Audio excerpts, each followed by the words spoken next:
Dinetalyo na ng mga otoridad ang mga nakuhanan ng mga CCTV sa paaralan sa Tacloban kung saan 3 ang nasawi sa pamamaril ng 2 estudyante.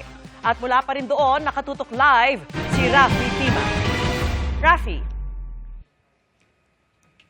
Vicky, katatapos lang itong isinagawang candlelighting at misa kanina para sa 3 estudyanteng nagbuwis ng buhay sa nangyaring pamamaril dito sa San Jose National High School noong Lunes ng mga alumni nitong eskwelahan.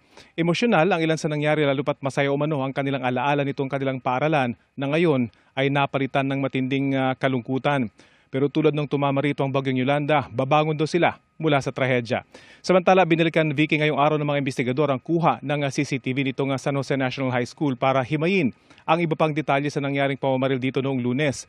Bahagi raw ito ng pagpapalakas nila ng ebidensya sa isinampang kaso sa 15 taong gulang na shooter at sa iba pang sasampahan ng kasong kriminal bunsod ng insidente. Mahigpit pa rin pinag-aaralan ng mga investigador ng Tacloban City Police ang CCTV na ito ng San Jose National High School. Pinayagan kaming kunan ng screen monitor ng kanilang CCTV, pero ang mismong kuha noong Lunes, mga investigador pa lang daw muna ang may access. 8 anggulo ang CCTV ng eskwelahan. Kita rito ang entrance, bahagi ng harapan ng main building at likurang bahagi kung saan nahuli ang 15 taong gulang na shooter. Nakunan daw ang pagpasok ng 2 minor de edad na sospek pero hindi na nakita ang kanilang aktual na pamamaril. Base sa report ng mga investigador, 21 basyo ng 9mm na baril ang kanilang na-recover. 16 naman ang live ammunition o mga hindi na iputok na bala. Isang spent case at 5 live ammunition naman ang nakita sa caliber 38 revolver na hawak ng kinasuhang minor de edad. Kanina, binalikan namin ang bahay ni alias Rod pero wala ang kanyang mga kaanak dito. Umalis daw ayon sa nagbabantay sa bahay. Patuloy naman ang psychological first aid para sa mga estudyante, guro at pati na sa mga magulang na nakaranas ng krimen noong Lunes. Takot, galit at pagkakonsensya ang lumalabas umano sa karamihan. Takot, pangamba, yung pag-aalala kung safe pa ba sila, kung ano pa ba ang magiging future nila? Galit sila, bakit nangyari to? Galit sila, meron yung iba guilty, bakit sila nabuhay? Oo, yung iba, lalo na yung mga best friends, yung mga close friends, yung mga namatay talagang, andun yung guilt feeling sa kanila.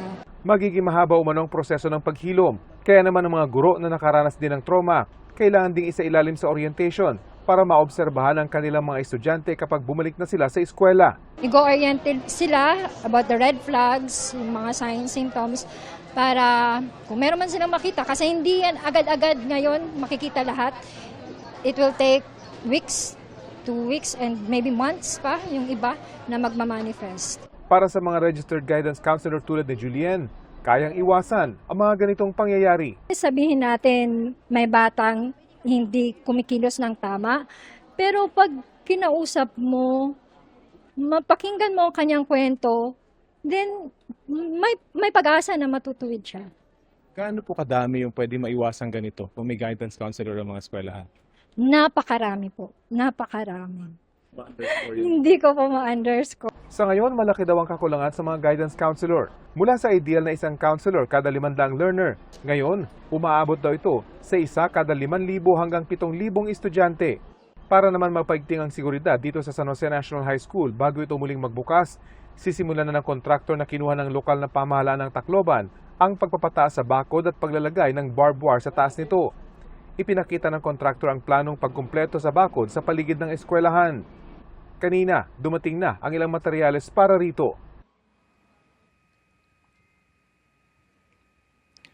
Inanunsyo naman Vicky ng DepEd Region 8 na out of danger na ang isa sa mga estudyanteng sugatan bagamat nananatili pa rin siya sa intensive care unit ng ospital. Ayon naman sa isang opisyal ng DepEd District Office dito sa Tacloban na ating nakausap kanina lang ay responsive at out of danger na ang lahat ng 3 nilang estudyante na nasa ICU. Isang magandang balita niya sa pagtatapos ng linggong ito na naging matinding pagsubok sa kanila. Yan ang latest mula rito sa Tacloban. Vicky? Maraming salamat sa iyo, Rafi Tima.